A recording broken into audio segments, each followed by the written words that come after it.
안녕하세요. 양신TV 거대광의 양우신 나항식 수의사입니다. 오늘은 묘의보감 코너를 준비했는데요. 많은 분들이 알 수도 있고 모를 수도 있는 주제이기도 해요. 바로 구토와 관련된 주제에 대해서 한번 오늘 얘기를 해볼게요. 고양이 구토 관련돼서는 되게 많이들 제가 얘기를 한 적이 있죠. 하지만 오늘 이야기할 이 구토의 원인과 관련된 것은요, 아마 많은 분들이 정말 그래? 라고 생각하실 수 있을 것 같습니다. 바로 오늘 이야기할 고양이 구토와 관련된 주제는 바로 헬리코박터예요.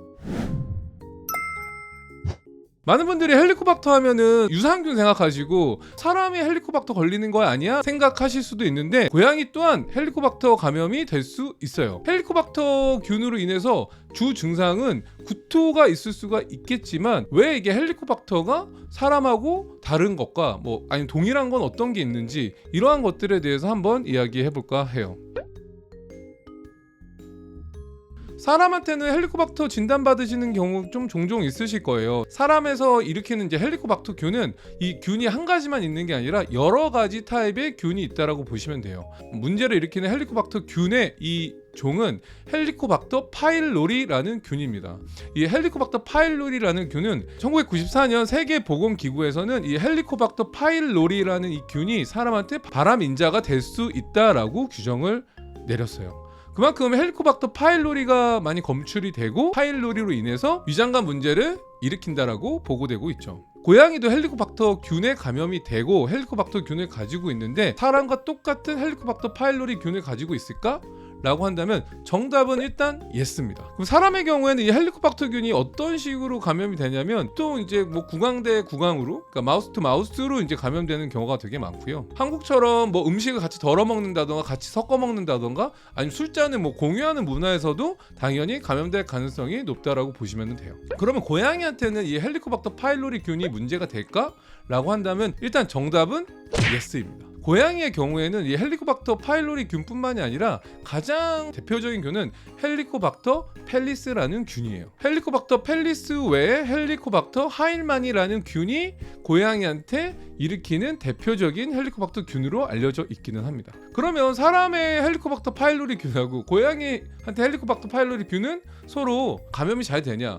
물론 드물긴 하지만 고양이한테 감염된다라고 보고되고 있어요. 그럼 헬리코박터 균에 감염이 됐다라고 해서 무조건 증상을 일으키느냐? 그럼 증상이라고 했을 때는 보통 위염이라든가 아니면 구토라든가 설사라든가 식욕저하라든가 이런 기타 등등의 위장관계 관련된 증상들이 있을 것 같은데요. 실질적으로 헬리코박터균의 유병률이라고 했을 때 발생 빈도는 되게 높아요. 그러니까 57%에서 100% 정도라고 알려져 있고요. 하지만 생각보다 증상이 나타날 가능성은 적기 때문에 대부분 모르고 지내는 경우가 되게 많습니다. 실질적으로 무증상이 많기 때문에 진단에 있어서는 조금 어려움이 따를 수도 있어요. 하지만 헬리코박터균은 고양이 위장관계의 주요한 원인이기 때문에 꼭 검사를 받아볼 필요가 있다는 거죠. 특히나 저희 그레이스 동물병원에 오는 고양이들 중에 헬리코박터 진단을 하는 경우가 상당히 꽤 많아요.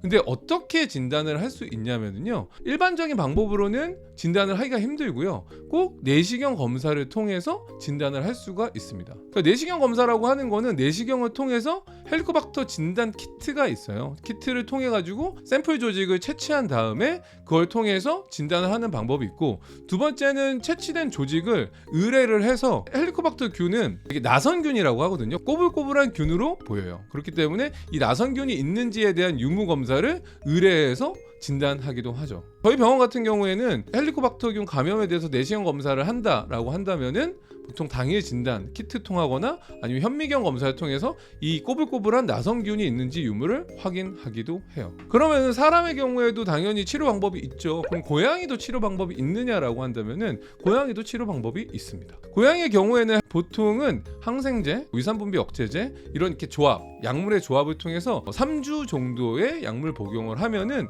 헬리코박터 치료균이 사라진다라고 알려져 있어. 대신에 헬리코박터균 같은 경우는 재감염되는 경우도 많고요. 보통 증상 같은 경우에는 폭발적인 구토를 하거나 아니면 만성적인 구토, 일주일에 3회, 그다음에 3주 이상의 만성 구토를 하는 고양이한테서도 발견되는 경우가 많습니다. 그러면 고양이도 어떻게 감염이 되냐면은 마우스 투 마우스인 경우가 되게 많기 때문에 같은 물그릇을 사용한다던가 같은 밥그릇을 사용할 경우에는 고양이 대 고양이끼리도 감염되는 경우도 상당히 많다라고 보시면 돼요. 저희 병원에 온 다묘가정인 경우에 한 마리가 구토를 하기 시작해서 검사를 해서 헬리코박터 진단을 받았는데 동시에 다른 친구가 폭풍 구토를 한다던가 구토 증상을 동일하게 일으켜서 동시에 치료한 경우도 종종 있었습니다.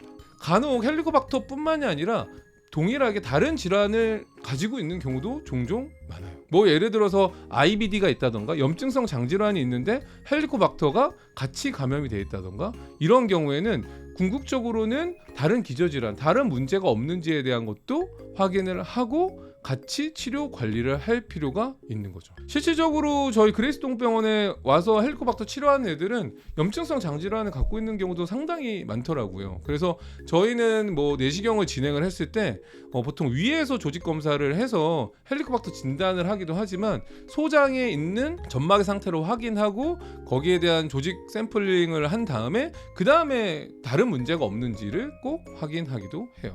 사람이 걸리는 헬리코박터 균과 당연히 고양이가 걸리는 헬리코박터 주된 균들은 아까 처음에 얘기한 것처럼 다른 균이기도 하지만 사람이 걸리는 헬리코박터 파일로리 균이 고양이한테도 걸리는 경우도 있기 때문에 항상 유의도 필요하다는 걸 잊지 않았으면 좋겠습니다.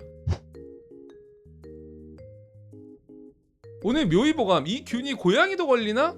라는 것들 중에 하나인 헬리코박터 균에 대해서 한번 오늘 이야기를 해봤는데요. 많은 분들이 구토, 고양이 구토하면 뭐 헤어볼 구토부터 해서 식이성 구토, 뭐 노란색 구토, 혈액성 구토, 아니면 담즙성 구토, 기타 등등의 되게 많은 것들로 고민하고 계시겠지만 꼭 정확한 진단을 위해서는 정확한 검사를 받으시기를 추천하고요. 헬리코박터균은 기저질환이 있지 않은 이상 보통 3주 정도면 치료할 수 있는 문제이기 때문에 꼭 병원에 오셔서 담당 선생님과 상의하신 다음에 올바른 진단과 치료를 받으시길 바랄게요. 오늘 묘의보감 내용이 도움이 되셨다면 구독과 좋아요, 알람 설정 부탁드리면서 안녕.